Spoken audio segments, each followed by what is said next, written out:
أشهد أن لا إله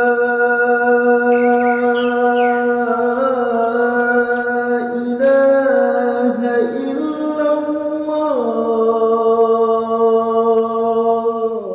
إن الحمد لله نحمده ونستعينه ونستغفره. أشهد أن لا إله إلا الله وأشهد أن سيدنا محمدا عبده ورسوله. اللهم صل على سيدنا محمد وعلى آل سيدنا محمد. أما بعد، فيا عباد الله، أوصيكم ونفسي وإياي بتقوى الله فقد فاز المتقون. يا أيها الذين آمنوا قولوا قولا سديدا يصلح لكم أعمالكم ويغفر لكم ذنوبكم ومن يطع الله ورسوله فقد فاز فوزا عظيما. Hadirin jamaah yang dimuliakan Allah Subhanahu wa taala. Kembali melalui mimbar yang sederhana ini, khatib mengajak kepada kita seluruh jamaah yang berhadir, terutama kepada pribadi khatib, untuk kiranya mari tetap mempertahankan serta meningkatkan kualitas keimanan, ketakwaan kita, ketaatan kita kepada Allah sebagai hamba, benar-benar mengakui bahwa apapun hari ini yang Allah titipkan pada kita, kapan Allah menghendaki, semua itu pasti akan kembali kepadanya. Hadirin yang dimuliakan Allah, hampir setahun kita menjalani hidup di tahun 2024 ini. Pertanyaan, apakah di 2024 ini kita menjadi pribadi yang lebih baik dibanding dengan kehidupan kita di tahun 2023? Apakah kehidupan kita di tahun ini lebih banyak manfaatnya untuk orang-orang di sekitar kita dibandingkan di tahun 2023? Ini menjadi pertanyaan yang mesti kita jawab di dalam hati kita pribadi. Karena Rasulullah Shallallahu Alaihi Wasallam telah jelas mengatakan, ahabbun nas ilallah, manusia yang paling Allah cintai, anfa'uhum linnas, adalah manusia yang bermanfaat untuk manusia yang lainnya. Khairun nas, sebaik-baik manusia, kata Nabi, anfa'uhum linnas, adalah manusia yang bisa bermanfaat bagi orang-orang di sekitarnya. Tentu bagi kita yang memiliki harta yang berlimpah, secara logika kita tentu bisa menjadi orang yang bermanfaat dengan harta yang kita miliki. Kita yang memiliki fisik yang kuat, tentu kita akan bisa bermanfaat dengan tenaga kita untuk orang-orang di sekitar kita. Atau mungkin Allah titipkan ilmu pengetahuan pada diri kita. Dengan ilmu pengetahuan tersebut, kita bisa bermanfaat untuk orang-orang di sekitar kita. Mungkin juga di antara kita ada yang merasa dari sisi harta merupakan orang yang lemah, fakir, sehingga tidak bisa bermanfaat dengan hartanya. Ada yang merasa fisiknya tak berdaya, maka tak akan mungkin bisa bermanfaat dari tenaganya. Atau mungkin secara ilmu punya pemikiran yang lambat, sehingga sangat payah, susah untuk menerima ilmu tadi. Sehingga kalau dari ilmu pengetahuan ditimbang, dirasa tidak bisa menjadi orang yang bermanfaat. Bagi kita yang punya pemikiran yang seperti demikian, tidak berlebih secara harta, tidak kuat secara fisik, lemah secara pemikiran, ternyata Allah masih beri kita satu kelebihan yang di setiap individu kita bisa dan ada dalam diri kita. Artinya, dengan satu kelebihan ini yang Allah titipkan pada kita, ternyata kita bisa bermanfaat untuk orang-orang di sekitar kita, bahkan kepada seluruh umat manusia pada umumnya. Dan kita kurang menyadari dengan kelebihan yang Allah berikan pada kita. Kita kurang teliti. Dan terkadang kita menyadari yang Allah titipkan ini kita anggap sebuah hal yang biasa-biasa saja. Apa itu hadirin? Doa. Kata Nabi, ad-du'a silahul mu'minin. Doa itu adalah senjata bagi orang-orang yang beriman. Kita tentu percaya doa bisa menghancurkan dunia. Kita tentu yakin karena doa dengan doa pintu langit terbelah untuk mengkucurkan berkah dan ridho Allah Subhanahu wa taala dalam kehidupan kita.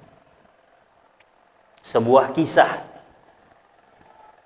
di negeri Pakistan terdapat seorang doktor yang sangat mumpuni dalam keilmuannya. Pada suatu saat mendapat undangan perkumpulan dengan dokter-dokter sedunia. Memesan pesawat seperti bagaimana biasanya kita ketika ingin berpergian jauh. Setelah lepas landas ternyata pesawat mengalami kerusakan sehingga tidak mampu mendarat pas pada tujuannya. Mendarat di bandara yang tidak merupakan tujuan. Pada akhirnya naik taksi menempuh perjalanan darat yang akhirnya juga Allah sasarkan dalam perjalanannya sehingga bertemu dengan seorang nenek yang sudah sepuh memiliki cucu yang sakit. Hadirin yang dimuliakan Allah Subhanahu wa taala. Si dokter bertanya, "Siapa itu?"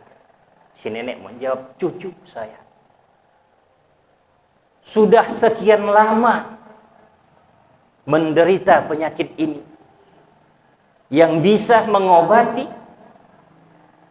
adalah seorang dokter dari Pakistan yang bernama Dr. Ihsan."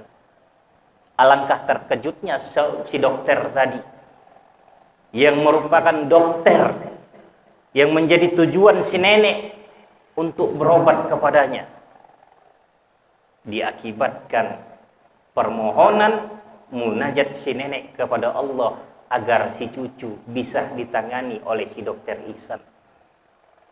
Selaras dengan itu, kisah Imam Ahmad bin Hanbal yang tidak pernah keluar dari kota kelahirannya. Entah kenapa, selama sebulan penuh merasa dirinya was-was, tidak memiliki masalah. Keinginan keluar dari kota kelahiran begitu kuat. Hingga pada saatnya Imam Ibnu Hanbal berjalan ke kota Irak, tepatnya di kota Basrah. Layaknya seorang musafir, ketika sholat, ketika waktu panggilan muadzin telah tiba, maka sholat selesai sholat di waktu malam, karena tidak memiliki kenalan, tidak memiliki tempat untuk di mana istirahat, maka mencoba beristirahat di masjid. Namun tidak diberi izin oleh takmir masjid, oleh pengurus masjid, sehingga harus keluar dari dalam masjid. Yang pada saat itu, sekali lagi tentunya karena merupakan sebuah ketetapan, dan kalau kita sadari sebuah munajat yang sangat dahsyat, Imam Ibnu Hanbal bertemu dengan seorang pedagang roti yang apapun yang menjadi permintaan, permohonan si tukang roti pasti diijabah Allah Subhanahu wa taala. Yang menjadi permintaan dia seumur hidupnya tidak pernah tidak dikabulkan Allah Subhanahu wa taala kecuali akan satu hal. Dan satu hal itu adalah si tukang roti ingin berjumpa dengan Imam Ahmad bin Hanbal. Subhanallah, kedahsyatan doa yang siapa saja pribadi kita pasti mampu melakukan ini. Maka dalam hal khotib, salah satu rukun dari penyampaian khutbah, diwajibkan untuk mendoakan bagi saudara-saudara kita seakidah dengan kita. Hadirin yang dimuliakan Allah Subhanahu wa taala. Tentu doa bukan hanya sekedar dipanjatkan kepada Allah, tapi harus diiringi, dibarengi dengan usaha ikhtiar kita betul-betul menghambakan diri kepada Allah Subhanahu wa taala. Karena kata Allah, "Wa idza sa'alaka 'ibadi 'anni fa inni qarib." Ketika hambaku bertanya kepadaku, katakan, aku sungguh sangat dekat. Siapa yang memanggilku? Siapa yang berdoa kepadaku? Niscaya pasti aku kabulkan, kata Allah. Hadirin yang dimuliakan Allah Subhanahu wa taala. Dan satu yang seharusnya kita lakukan ketika bermunajat kepada Allah, maka lakukan sebelum kita meminta berbagai macam hal untuk kehidupan kita pribadi. Maka doa yang kita panjatkan tentunya selain dari memuji Allah, bersolawat kepada Rasul, maka yang lebih utama setelah itu adalah memohon ampunan atas silap, salah, serta dosa kita. Boleh kalimat Allahumma ighfir lana dzunubana didahului dengan permintaan yang lain. Tapi alangkah sangat menyedihkannya diri kita ketika kita meminta kepada Allah namun tidak merasa kalau diri kita adalah diri yang penuh dengan kehinaan. Mudah-mudahan bermanfaat untuk kita, menjadikan kita pribadi yang bisa bermanfaat untuk orang-orang di sekitar kita, menjadi pribadi yang bisa memanfaatkan kurang lebih sebulan ke depan untuk mencapai pribadi yang lebih baik dari pribadi sebelumnya.